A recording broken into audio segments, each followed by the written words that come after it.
Mesdames et messieurs, quand je tourne cette vidéo, il fait chaud. Et quand il fait chaud, qu'est-ce qu'on pourrait faire? On pourrait aller à la plage, mais on pourrait aussi aller faire une petite balade en forêt. Petite balade en forêt où on serait à l'ombre des arbres, on entendrait les petits oiseaux chanter tranquillement, et on pourrait avoir un foutu stalker qui nous court après. C'est de ça dont on va parler dans cette vidéo. Pas forcément des stalkers qui nous courent après, mais on va voir des histoires d'horreur qui se sont passées en forêt. Apparemment, ce sont des témoignages réels. Après, on verra au fur et à mesure de la vidéo si effectivement c'est plutôt plausible ou pas du tout, si c'est carrément de la fiction pure et dure. Ça, je n'en sais rien. On verra bien. Donc les amis, si la vidéo vous plaît, n'hésitez pas à liker la vidéo, n'hésitez pas également à vous abonner à la chaîne pour être au courant de tout le contenu qui va arriver sur la chaîne. Prenez votre chien ou votre chat en laisse. Oui, on peut prendre des chats en laisse. Si vous en avez pas, c'est pas grave, vous vous mettez vous-même en laisse. Et on est parti pour aller faire notre petite balade en forêt.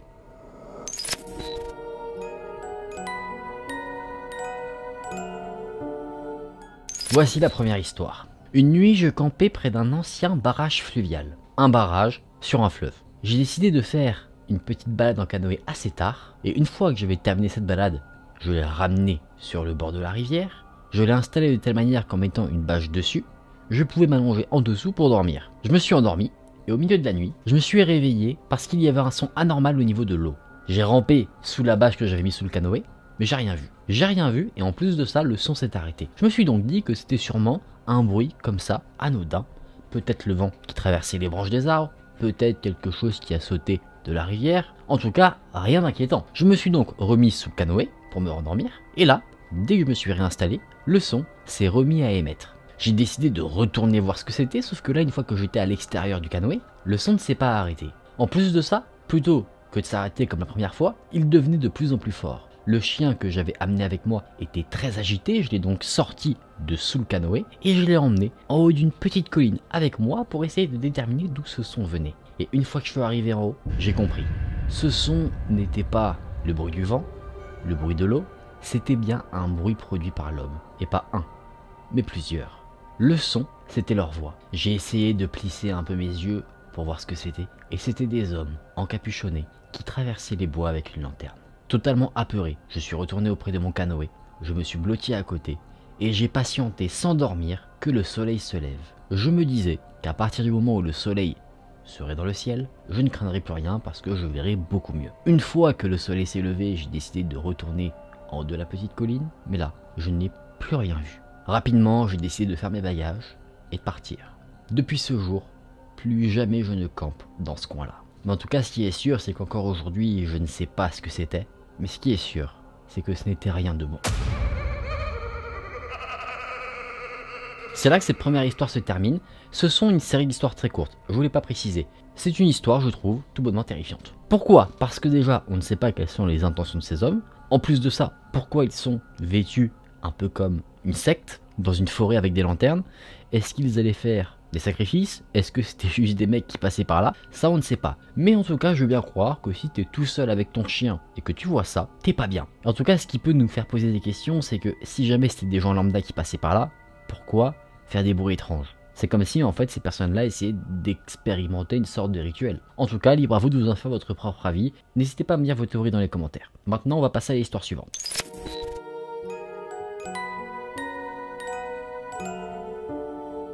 Quand j'étais petit, j'avais l'habitude de rendre visite à de la famille avec ma grand-mère, dans la ville de Knoxville, et elle avait 9 frères et sœurs. Ces 9 frères et sœurs avaient des enfants que je considérais comme mes cousins, et quand on faisait ces événements familiaux, tout le monde vivait dans une très grande maison, tous ensemble. La maison était bien sûr très grande, avec une cour à l'arrière immense. Le terrain était quasiment aussi grand que 3 terrains de foot, donc effectivement c'est plutôt grand. Mais la maison était entourée d'une forêt. Une fois que j'avais rendu visite à cette famille, je me baladais tranquillement dans les bois. Évidemment, vu que j'étais petit, je n'avais pas le droit. Les adultes ne l'auraient pas permis. Mais moi, je m'en fichais un petit peu, j'ai décidé de mener ma petite vie tranquille. Sauf que j'ai vu quelque chose qui m'a terrorisé. Une sorte d'apparition. Et pas n'importe laquelle. L'apparition d'un corps.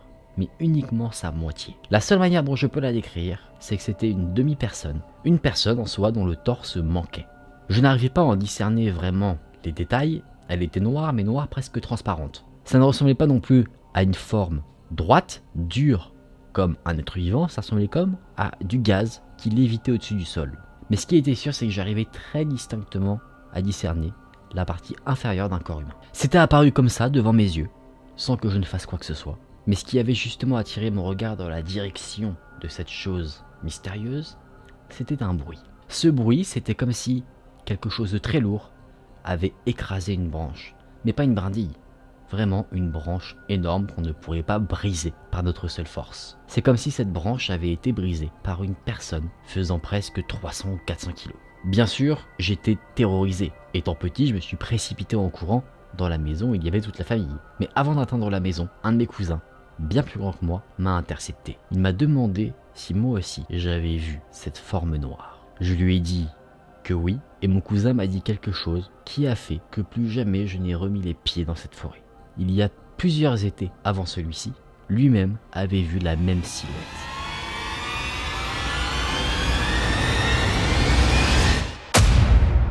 C'est là que cette histoire se termine. Et qu'est-ce que je peux vous dire là-dessus? La forêt est hantée par Joséphine Ange Gardien. C'est faux. Hantée par une personne qui est sûrement décédée, coupée en deux. On ne connaît pas forcément les circonstances. Ce serait intéressant de faire une petite recherche pour savoir s'il n'y aurait pas eu de décès dans la forêt. Après, si c'est un décès un peu anonyme, c'est-à-dire, je sais pas, hein, une victime d'une secte, victime d'un tueur ou d'une agression qui n'a pas été entre guillemets répertoriée, donc un corps qui n'a jamais été découvert, bah ça pourrait provoquer effectivement ce cas de forêt hantée. Peut-être, petite théorie que je mets sur la table, théorie que je vais après développer mais d'un point de vue vraiment débile, ça peut être quelqu'un oui qui est mort sur le terrain, qui peut être lié de près ou de loin à la famille. La théorie débile c'est, imaginez, la grand-mère a tué le grand-père et elle l'a enterré dans la forêt.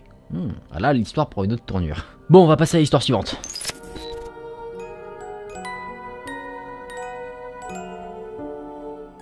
Dans cette histoire, on va voir des gens qui faisaient de la pêche et à qui il arrivait des choses bizarres. Des amis et moi faisions de la pêche sur une rivière. On était assis le long du rivage, on avait mis un bon feu pour nous réchauffer, on avait quelques boissons pour se désaltérer, et à un moment donné, tout le monde a arrêté de parler. Comme si en soi, on avait des boutons sur notre corps qui permettaient de nous mettre en mode silencieux, et qu'on avait appuyé sur ce bouton-là en même temps. Ce qui a causé ce silence étrange, c'est qu'on a tous vu quelque chose de l'autre côté de la rivière. On ne sait pas trop ce qu'on a vu, mais en tout cas, c'était quelque chose qui semblait nous regarder. On était très mal à l'aise, évidemment, ça se comprend. Certains du groupe d'amis ont essayé de faire une petite blague pour dédramatiser la situation, mais là, un son à vous glacer le sang a été émis de l'autre côté de la rivière. Ce son ne ressemblait à aucun son que je n'avais entendu auparavant. Je ne savais pas l'identifier. Je ne sais pas trop comment le décrire, mais ce que je peux vous dire pour vous en donner une image, c'est que ce son ressemblait à une personne qui n'a pas la capacité de parler, c'est-à-dire qui ne parle pas de langue connue, mais qui se faisait éviscérer vivante. L'image est assez compliquée à avoir en tête. Mais on voit, ça veut dire que le mec devait sûrement faire un cri insoutenable. Il n'y avait pas de mots, pas de phrases, rien d'audible qu'on pouvait comprendre, qu'on pouvait traduire, seulement un son effroyable. Dans notre groupe d'amis, personne n'a bougé, personne n'a dit un mot. Tout le monde était là, tétanisé, totalement choqué. On restait assis sur nos chaises, on regardait toujours l'autre côté du rivage, le son s'est arrêté, et un deuxième son l'a suivi. Et celui-là était encore plus fort que le premier. C'est comme si jamais une personne était vraiment en train d'être découpée vivante de l'autre côté du rivage, là c'était fait avec encore plus de brutalité. Pour nous, c'en était trop.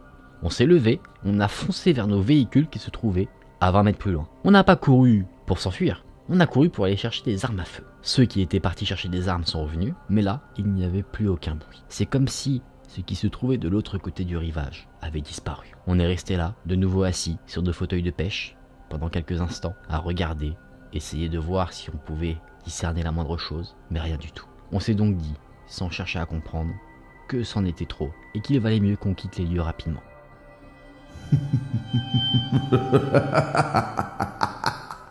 Fin de l'histoire. C'est chaud, c'est chaud. Peut-être qu'ils ont été témoins d'un meurtre, et qu'ils auraient potentiellement pu sauver quelqu'un, peut-être même un double meurtre, on ne sait pas trop, ou peut-être que c'était totalement autre chose. Théorie rationnelle, j'aime bien quand on fait du rationnel et du paranormal sur le côté. Rationnel, quelqu'un est en train de se faire vraiment découper vivant, et du coup voilà, ils auraient potentiellement pu le sauver, hein, ça on sait pas trop. Deuxième théorie plutôt paranormale, c'est une sorte de créature, une créature des forêts, un Wendigo, je sais pas trop, qui aurait crié à l'attention de nos amis pêcheurs. Dites-moi laquelle vous préférez. Moi, bon, côté paranormal, ça me semble un peu gros, bien qu'on ne sait pas vraiment expliquer ce qui se passe, mais le problème c'est que la théorie réaliste, elle est vraiment horrible. C'est ça le truc. Donc en fait, il n'y en a aucune des deux que je préfère. On va dire la moins pire, c'est le Wendigo, ce genre de créature. Vous me direz, vous, ce que vous préférez.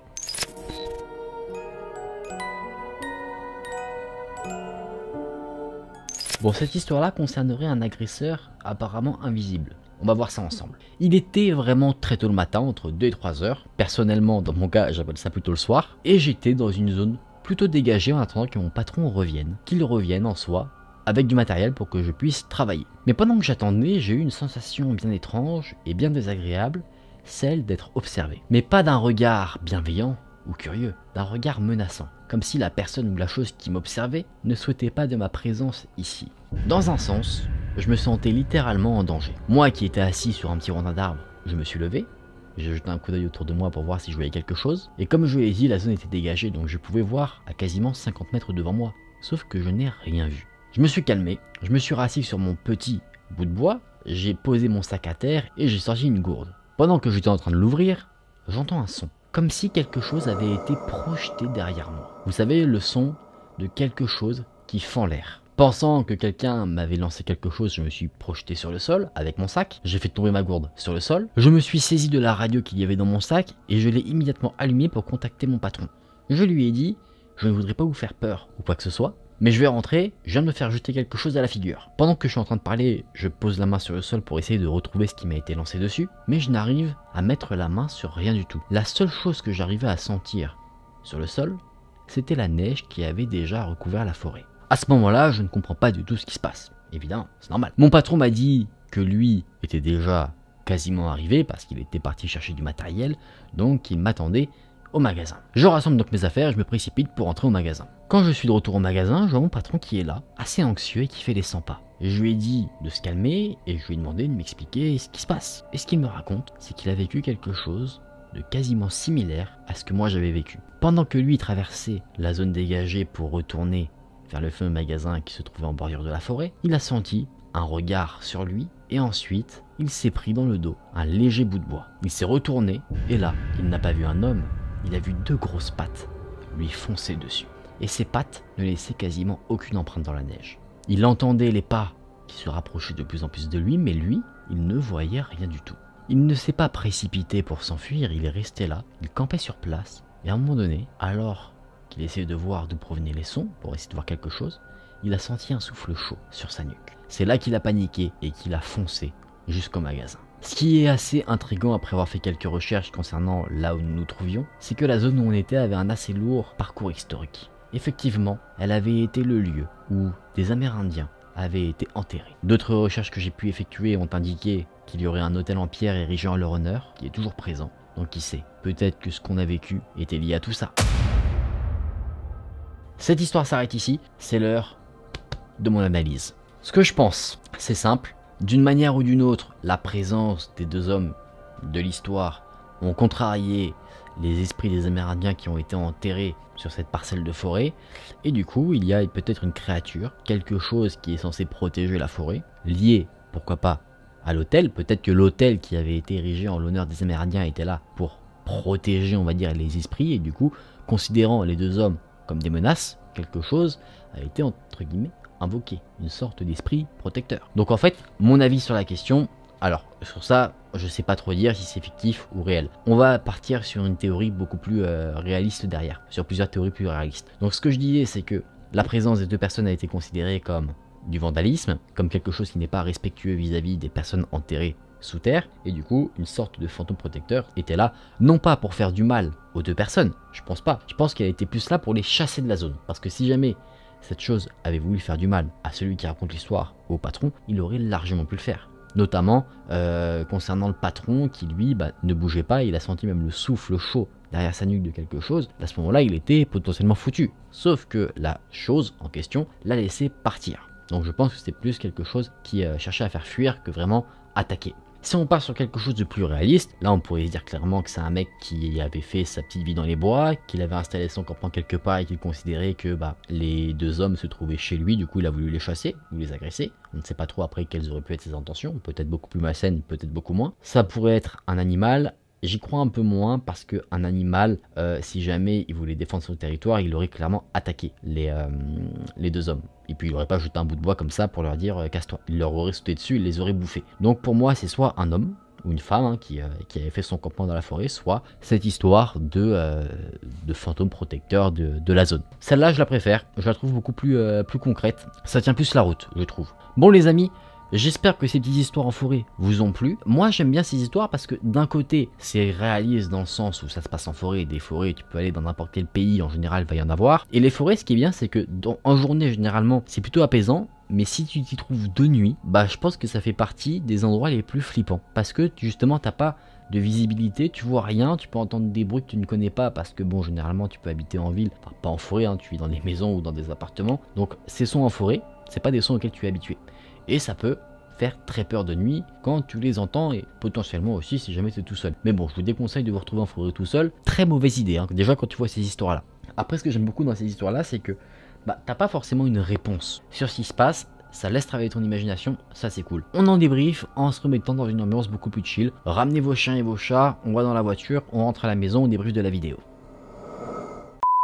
Alors, comment avez-vous trouvé ces histoires? Moi j'aime beaucoup, je vous ai déjà dit un petit peu pourquoi. J'aime beaucoup comment les histoires sont présentées, donc déjà du point de vue de la première personne, donc j'espère qu'au montage j'arriverai à donner un rendu vraiment très horreur, mais ce que j'aime beaucoup en général hein, dans les histoires racontées comme ça à la première personne, c'est qu'on est à la place du personnage qui raconte l'histoire, on a ses émotions, et si jamais, j'espère vraiment qu'avec le montage j'arriverai à rendre quelque chose de propre, bah, on peut les vivre aussi, c'est ça qui est fou. Tu vois, moi quand je vous raconte l'histoire à la première personne là, bah il y a des moments je me disais, je vais mourir. Mais bon ça va, je suis en vie, vous inquiétez pas, vous êtes en vie, c'est possible que vous n'ayez pas envie d'aller en forêt d'ici les prochains jours, c'est pas un problème. Allez à la plage, t'as du sable, tu vois tout ce qui se passe des mètres à la ronde. C'est plus sécure, quoique j'ai quand même fait une histoire d'horreur au moins sur une plage. Donc allez sur les plages, mais vérifiez que c'est pas forcément hanté. Mais de toute manière c'est la rentrée, donc les plages maintenant je pense que c'est... Terminado, ce sera pour l'été prochain. Les amis, j'espère que ces histoires vous ont plu, j'espère que la vidéo vous a plu. Si c'est le cas, n'hésitez pas à liker la vidéo, n'hésitez pas également à vous abonner à la chaîne. Merci du fond du cœur pour le soutien que vous m'apportez. Pour moi, c'était un plaisir de vous partager ces histoires. On se dit à très vite dans une prochaine vidéo. Prenez soin de vous, c'était Aiken. Salut!